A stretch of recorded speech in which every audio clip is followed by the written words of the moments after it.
certainly demonstrated that these first 4 days. So really commend those guys for showing up and being ready to go to work. And then, having the young guys mixed in is a lot of fun. We got a lot of young talent, and seeing those guys for the first time in live situations and with their pads on, it's been good. Is it still too early to tell any of those guys standing out just their raw athleticism? The young guys that should be high school seniors right now. They're all as advertised. They're all. We recruited them, and they're all just we hope they would be. From just a skill standpoint, physical standpoint. This is going to be a really special group. As they go through their careers here. Now that you've got 4 practices in with Trevor, what are you seeing out of him? He's done great. We really tweaked a couple things in as far as our practice schedule, as far as how we do some of our stuff. Our 7-on-7 in particular, because I'm just trying to get all 4 of those guys reps, and that's been really good because right now we got a lot of bodies, and so we've been able to have enough guys, DBs, and we're a little thin at corner, but enough DBs to 4 groups basically is what we're doing. And really, just the main purpose for that is to get these quarterbacks a ton of reps. So it's been good. He's done a really nice job. He's very poised. Obviously, he's skilled. He's a very poised guy too, and so far he's really demonstrated good demeanor and picking things up well. So it's a good group. It's a good group. We heard from Tony and Jeff last week that Darian Kendrick's athleticism is standing out, but Travion Thompson, as far as wide receivers go, has really been a pleasant surprise in camp.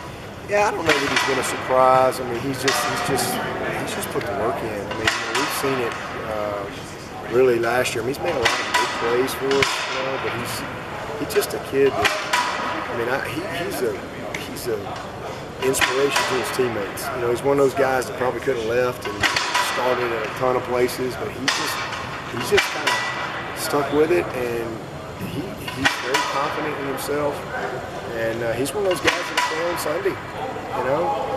He can play all 3 positions. He's very smart. He's become a very technically sound, a very skilled route runner, and he just hasn't had quite as many opportunities as some of the other guys. But man, I'm a big Travion Thompson fan. I mean, he is smart, tough. He's one of the best leaders we have. He's a very unselfish young person. That's probably one of his best characteristics. He just loves his teammates. He loves to help his teammates. And I have a great appreciation for him because he's been patient, he's put the work in. But we have a lot of confidence in him. He'll have a heck of a year for us. You'll see him in a lot of different spots, because we're going to need him. But he's primarily played on 5-man. But he can play anywhere. Coach, you added Lemansky Hall to your staff, coaching the defensive ends. Can you just talk about what he brings to the table? Y'all go way back, and how has that transition been for him? Yeah, we do. We go way back. We were great friends in college. Just for whatever reason, he and I just kind of hit it off in college. We were great buds and stayed in touch forever. And he was an unbelievable player. I mean, he was one of the best they've ever had in Alabama, and had a heck of a pro career. Played about 10 years, but then he just got into coaching and coached high school ball for about 8 or 9 years at a great program in Nashville. But just always stayed in touch, and then finally had an opportunity to bring him on board. And he spent his first couple of years in a support role, and so just great timing. And he's a perfect fit for us. He's got great knowledge.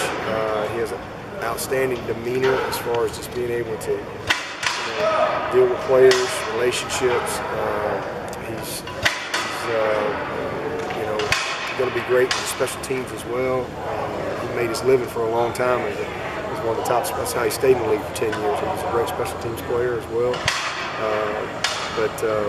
He played a lot of outside backer, a lot of rushing the quarterback, and so he's got a lot of good things that he brings to the table there from a pass rush standpoint. But I'm excited about him. He's going to be excellent in the recruit trail. Great family, just a good fit for us. And like I said, it's neat, when we're able to have guys and kind of develop them here, and then they get an opportunity to move up. And we've had that happen in a couple of situations, just like Mickey when he got his his opportunity. Todd Bates coached the entire defensive line in his zone last year in his first year. You're used to having 2 coaches there on the D line. How much nicer is it to be back to what you're used to? Yeah, that's just my preference. I just, I went that way last year. Well, first of all, we thought we were going to get the 10th coach last year, and but it didn't work out that way. But I felt like going ahead and going with the second DB coach is going to make the biggest difference for me for this year. Even though I preferred 2 D-line coaches, but I just felt like we got so many guys. I mean, it's just hard for one guy to coach all of them. I mean, there's just a lot going on. We got 5 and 6 DBs in the game, and I just felt like Mickey was going to really help us, and he did. I mean, we were 5th in the country in big plays given up. The last 2 years we were 102nd, to 65th, to 5th, and I just think that. The combination of he and Mike's outstanding teacher, and just him being able to focus on the corners, and then Mickey and Brent working with that interior guys, Nick Sam and the back 2 guys.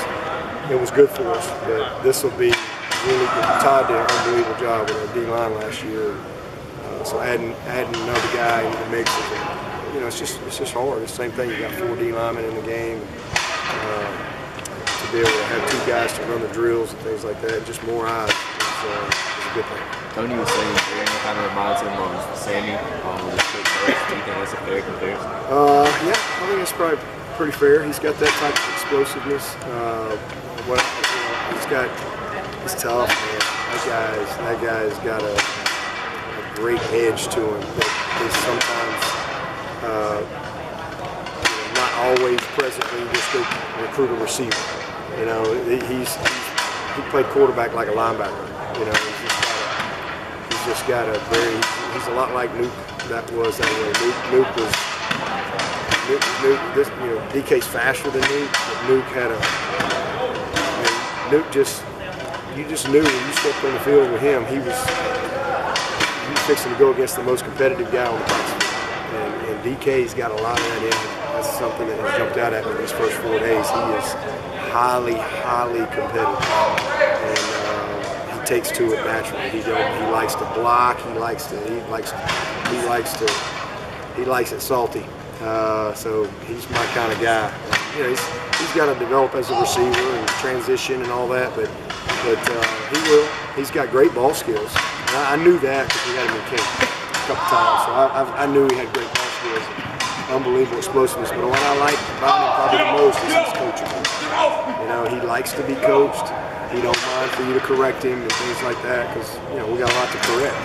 He's supposed to be running the post and he's running a 9-rock, so we got a lot to teach with him. But he's going to be a great player. Xavier Thomas seems to have like that motor. Who's that? Xavier Thomas seems to go all the time. He does, yeah. I mean, it's like you see that on tape. What you saw on tape is exactly who he is.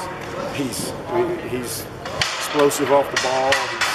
He's physically strong beyond his years. So he's what you look for. What about the rest of those defensive linemen, those freshmen?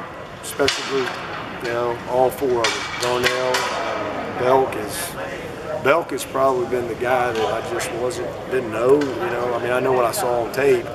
But, he's playing at a smaller school. How's he going to transition? Sometimes there's a little bit, but from a physical standpoint, speed of the game, they all got to learn what to do and technique on it. But he is strong. It's unbelievable how strong he is for a guy just coming in here. So I'm just really proud of him.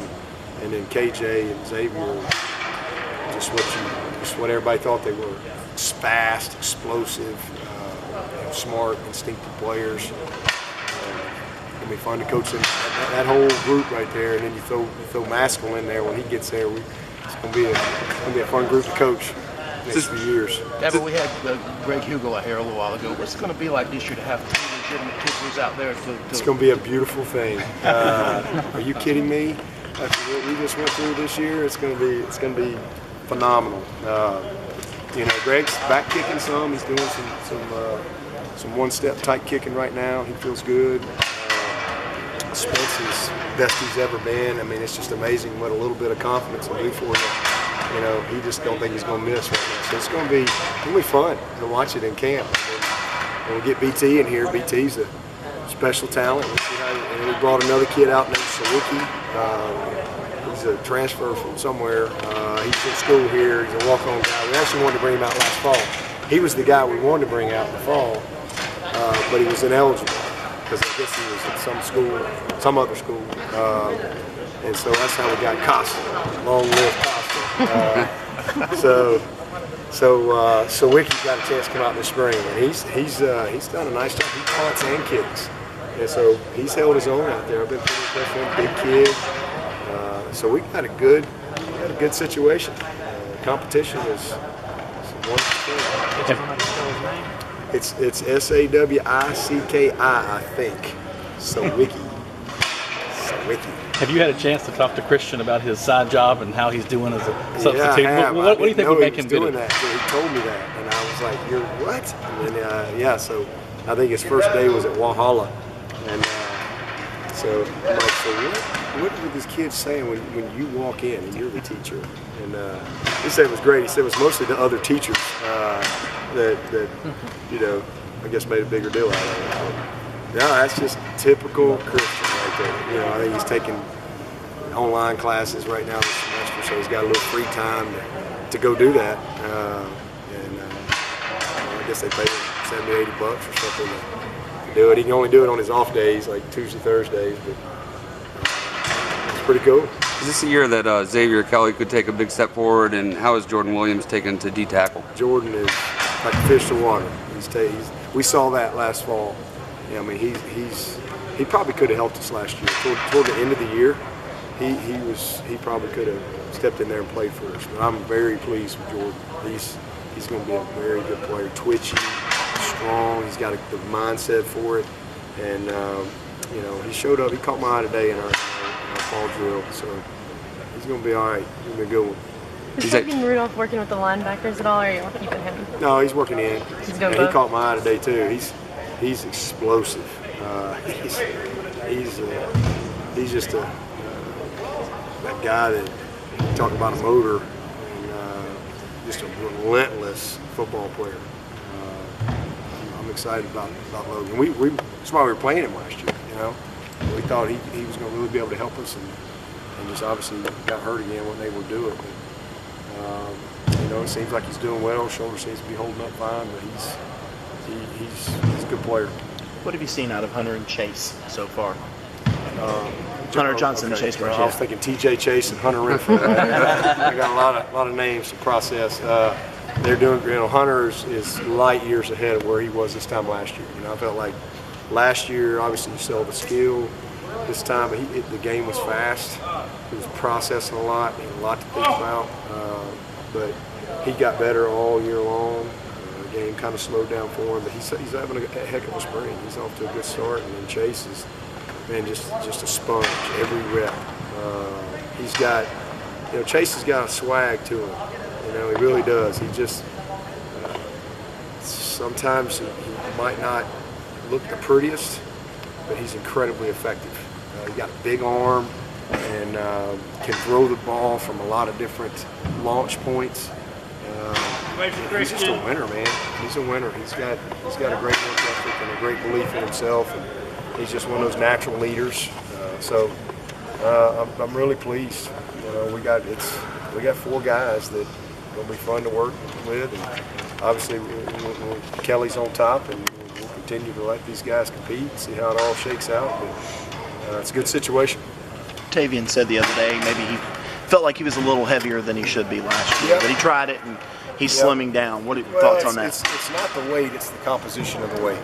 And that's the thing that I think it's taken a little while for him to buy into is, okay, if we're going to be 220, that's great, but let's make sure it's the right composition. Sure. And bigger is not always better. It's how you get there. I think he's really bought into that. But he's off to a good start. I'm really pleased with him and the rest of those backs, other than he jumped offside today. But he's I think getting serious about that aspect of his game. His greatest asset is his body, and it's just everything is tied together. And it all starts with that. His endurance, explosiveness, you know, his, you name it. So I think he gets that. So he's leaning up a little bit. And the main thing is just taking ownership and buying into what's been available to him. We can't do it for him. That's what Joey always says. You can't out-train a bad diet. You know, I mean, it takes buy-in.